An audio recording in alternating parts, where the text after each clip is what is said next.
So today's theme is the future. So I'm going to talk about a growing epidemic and what we might do to stop it, but first I'm going to start in the past.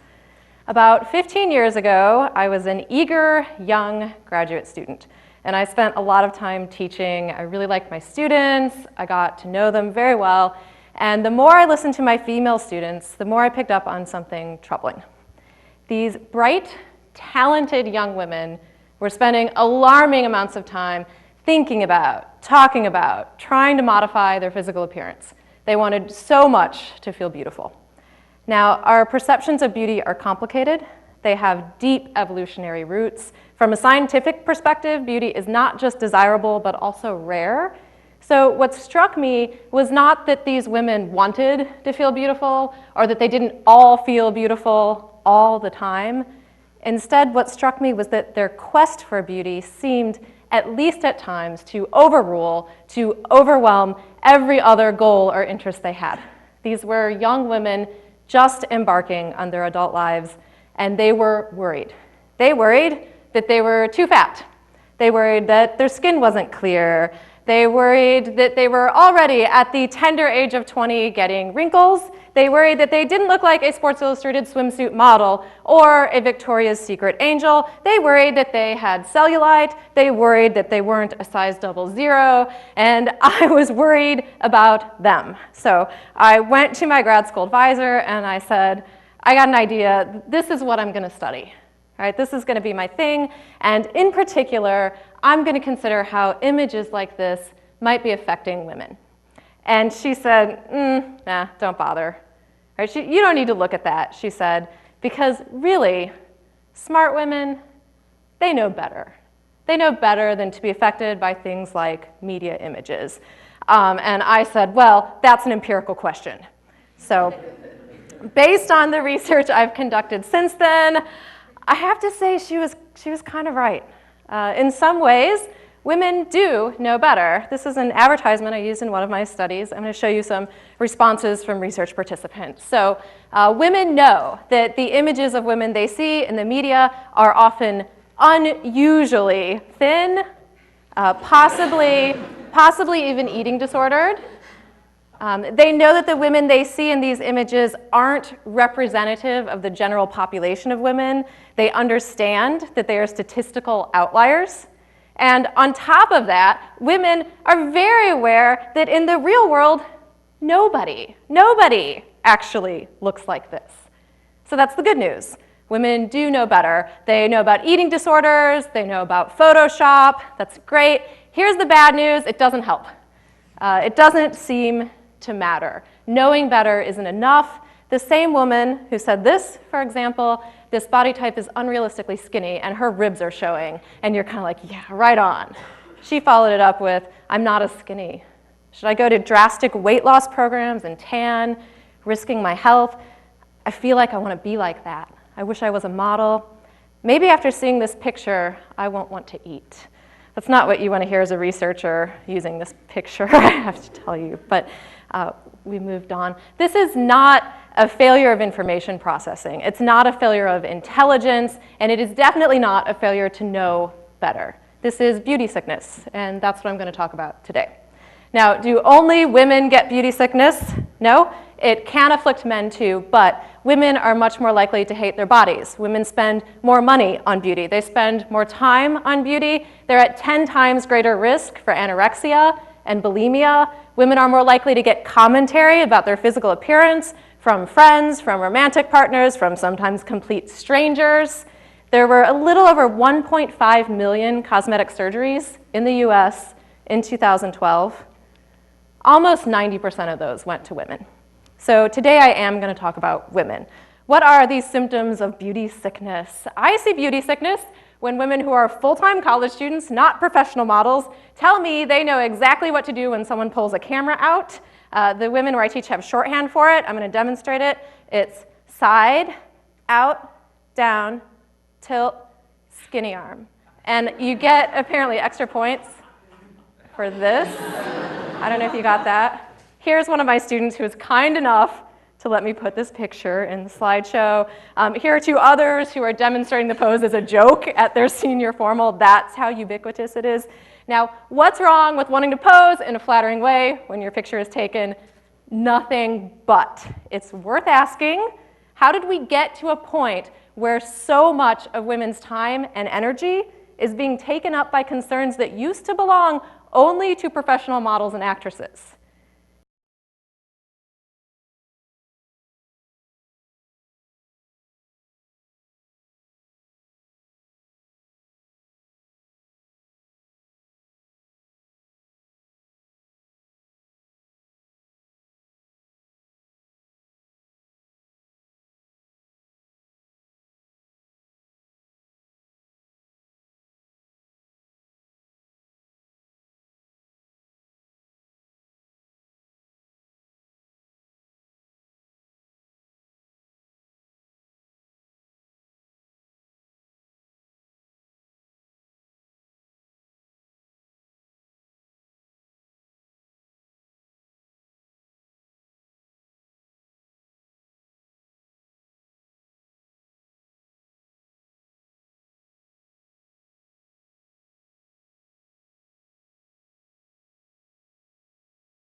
Now, what's wrong with wanting to pose in a flattering way when your picture is taken?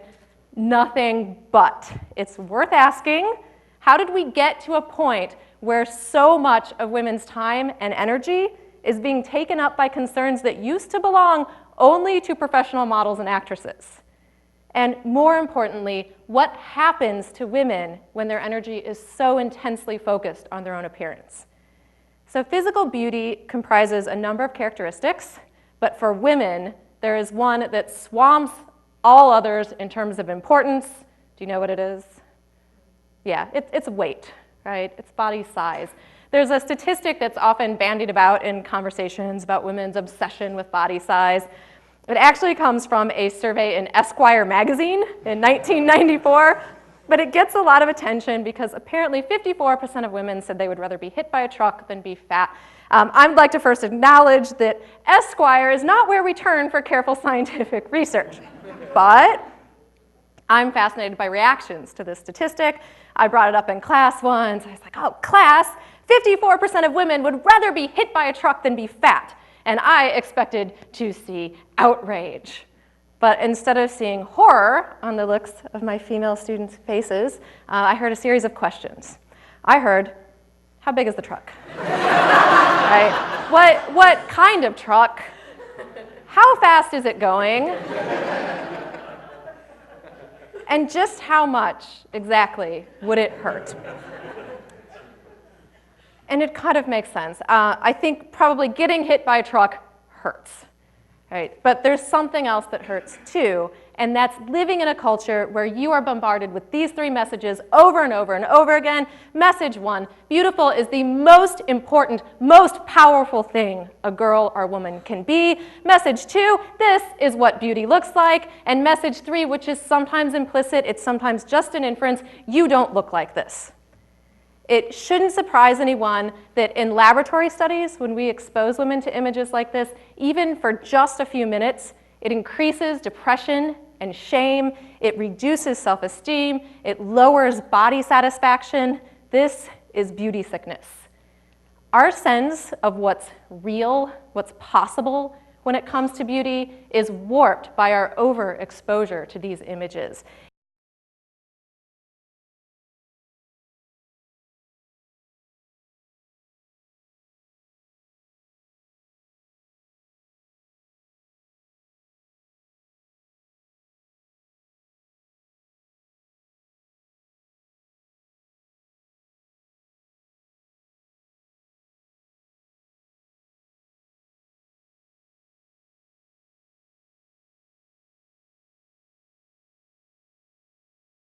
Our sense of what's real, what's possible when it comes to beauty is warped by our overexposure to these images. Instead of seeing them for what they are, which is extraordinarily rare, we start to see them as typical or average.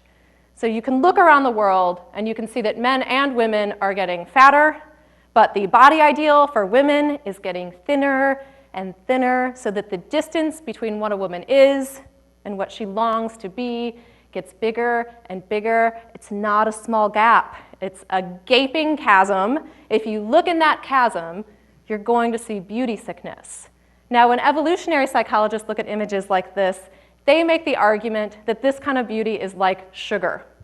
In our modern times, we are getting too much of it in too high of doses. Our brains don't quite know what to do with this. It's not good for us. It gives us the message that this is typical, even though it's not. So it warps our sense of what's real. It's making us sick. What other signs do I see in our culture of beauty sickness? If we look at popular online news sources, we'll pick on the Huffington Post today. They cover things like crime and politics and world news and education. And then, as you probably know, they also cover really important things like what famous women look like, what they're wearing, whether they've gained weight, how they've lost weight. These are all from the same day on the Huffington Post. Two of them were on the front page when I took the screenshot. Beauty sickness is what happens when women spend so much time worrying not about their education, their career goals, their family, or their relationships, not about the state of the economy, the state of the environment, the state of the world, because they are too busy worrying about their weight loss goals, their skincare regimen, the state of their arms, the state of their abs, the state of their thighs. How did we get to this place? According to a set of ideas called Objectification Theory, here's how it works. Women live in a world where they're taught that their primary form of currency is their appearance. And you can't escape it. You walk down the street and people comment on your appearance. Advertisers tell you how to be more beautiful. Television programs, even news programs, ridicule women who fail to meet traditional beauty standards. Your appearance is so chronically observed by other people that over time you internalize that perspective. So you become an observer of yourself. Instead of moving around, looking out at the world, you spend all of that time imagining how you look to the world. Is my hair okay? Is my forehead shiny? Am I standing up straight? Am I sucking in my stomach? Am I smiling the right kind of smile? Do these jeans make me look fat? Do I have muffin top? Do I have skinny arm? Do I look okay? Right? You've internalized this notion that your body is always on display for other people, always up for evaluation, so you better keep an eye on it too. Now, psychologists have long told us that we have finite cognitive resources. So just as, despite my students' protestations, I hold that you cannot be on Facebook and text and pay attention in class at the same time, you also cannot chronically monitor your body's appearance and be engaged with the world. So that's the worst outcome of beauty sickness. When you are beauty sick, you cannot engage with the world because between you and the world is a mirror. and it's a mirror that travels with you everywhere. You can't seem to put it down. It's beauty sickness that makes women self-objectify, that makes our young girls want to grow up to be sexy things. I spoke on a panel last fall about media images, and I got a question from a young woman in the audience, and she said, "Isn't this power?" Right? If women can get things, valuable things from this culture by being beautiful, shouldn't we embrace that as a form of power that's uniquely available to women? And I get it. I really do. I get what she's saying.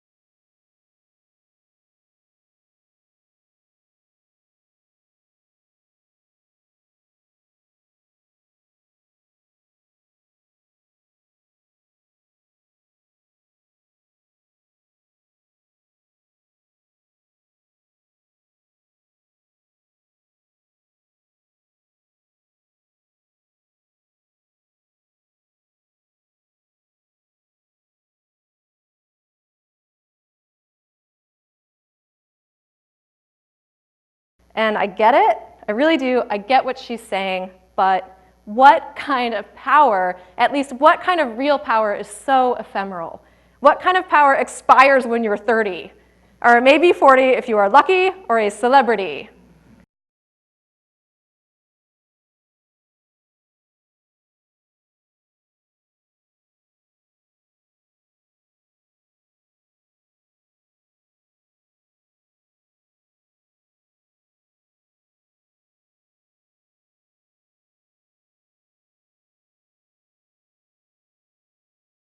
But what kind of power, at least what kind of real power, is so ephemeral?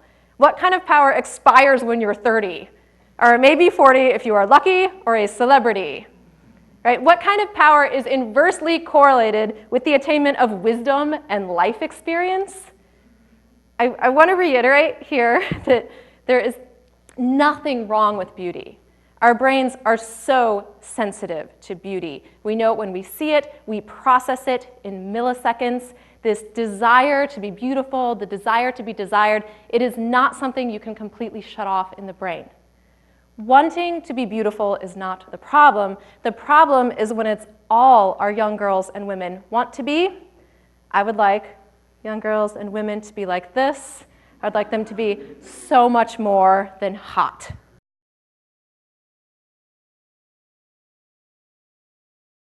Right? So, how can we turn the tide against beauty sickness? Here are just a few ideas. So first, invest less in beauty. Instead, invest in things that last, into things you don't have to fight to keep in middle and older age.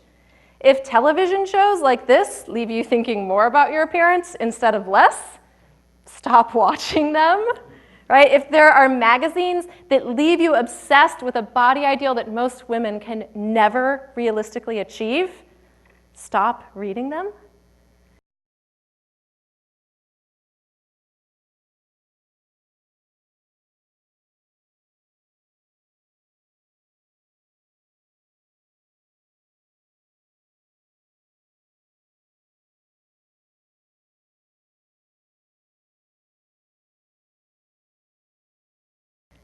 Try not to think of your body as a collection of parts for other people to look at. Think of your body as unified, as whole, as your tool for exploring the world. Stop worrying maybe about the size of your thighs and think about the strength of your thighs, because those legs, after all, are the legs that walk you around in the world. And stop talking about your upper arms as though they are diseased. Right? Those are the arms that reach out and bring the things you love close to you. As this anti-anorexia ad says, don't let people make you into a sketch. You can be more than this or this, right? Because your body is not for looking at, it's for doing things.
Another thing you might consider is, just as some people like to limit their children's screen time these days, maybe limit your mirror time.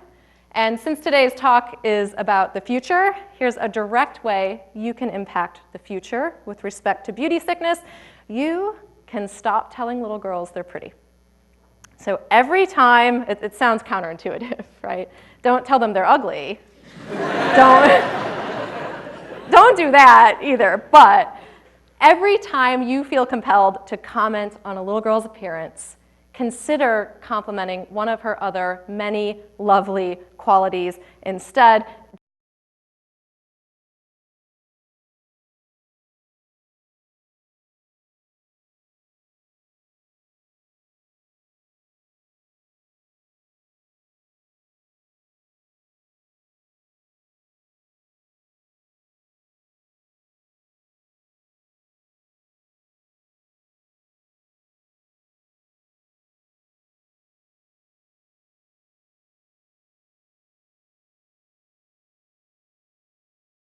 Do you need help? Here are some ideas, right? Consider noticing when she is smart or hardworking or generous or persistent or kind or brave. And when you do that, you undermine the system that teaches girls their best bet for social status is the pursuit of beauty.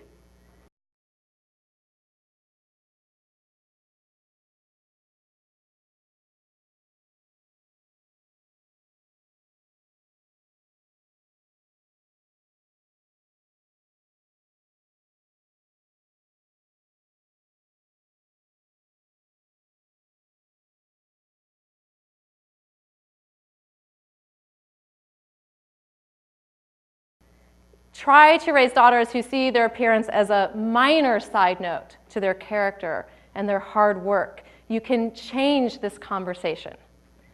We are never going to live in a world where beauty doesn't matter. Our brains weren't made that way. But we can live in a world where beauty matters less, and these types of characteristics matter more. And in fact, small changes in the way we think and the way we talk and the way we interact with each other could pave the way for a truly more beautiful future. Thank you.